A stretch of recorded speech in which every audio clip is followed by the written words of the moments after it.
السلام عليكم ورحمة الله وبركاته، إزيكم يا حبايبي عاملين إيه؟ يا رب تكونوا بخير، اللهم صل وسلم وبارك على سيدنا محمد وعلى آله وأصحابه أجمعين. إزيكم عاملين إيه؟ وحشتوني جدًا يا بنات.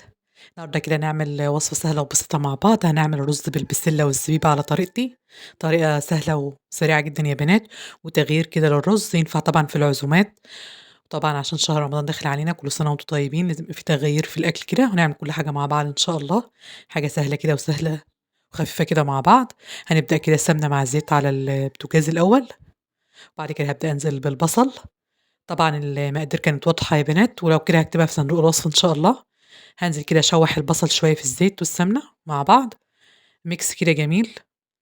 يالّا يا بنات يا ريت تعملوا اشتراك في القناة وتفعلوا زر الجرس علشان كل ما أنزّل فيديو ييجي لِك إشعار بيه. يا ريت أكون عند حُسن ظنكم يا بنات، ويا ريت الفيديو يكون عاجبكم، يا ريتوا بتستفادوا حاجة منه. هنا كده هانزل بكوباية البسلة بعد ما البصلة تبدأ تصفر معايا بالشكل ده كده، وأبدأ برضه أنزل بالجزر.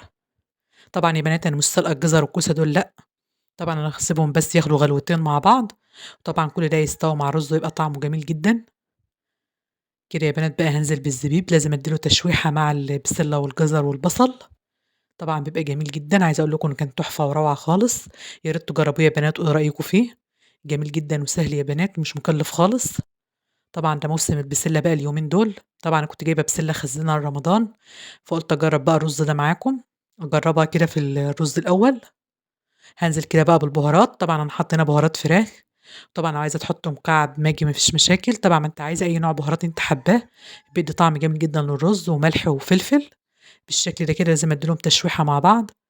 طبعًا يا بنات أكون مشغّلة الكاتل، لإن طبعًا لازم أحط مَيّة مغلية عشان يقلب معايا بسرعة، عشان البسلة والجزر يدخل في السوية شوية. هانزل كده بالمَيّة المغلية، طبعًا بعد ما أدّي لهم تشويحة جميلة كده مع بعض يا بنات وأشم ريحة البهارات، وأبدأ أنزل بالمَيّة بالشكل ده كده، وأبدأ برضه أضبّط الملح بتاعه. واسيبه بقى معايا ياخد غلوتين كده يا بنات، بالشكل ده كده. يالّا يا قمر أنتِ وهي يا ريت تعملوا لايك كده عشان الفيديو يترفع، إيه رأيكم بقى يا بنات؟ هاسيبه بقى كده ياخد غلوتين على ما أنا أغسل الرز ده كده يا بنات واصفّيه خالص من المَيّة، وارجع تاني بقى أحطه على البسلة والجزر بعد ما خد غلوتين بالشكل ده كده.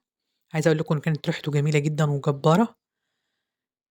يالّا يا بنات يا ريت تقولوا إيه رأيكم كده، ويا ريت تجربوه يا بنات سهل جدًا وبسيط. يالّا يا بنات يا ريت تعملوا اشتراك في القناة وتعملوا لايك كده عايزة الفيديو ده يترفع.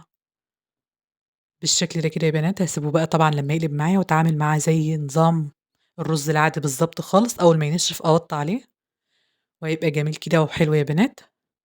هنا بقى يا بنات حبيت أوريكم التفريزات اللي أنا عملتها، طبعًا في ظل الظروف اللي إحنا فيها دي يالّا الحمد لله ربنا يديمها علينا نعمة يا رب العالمين.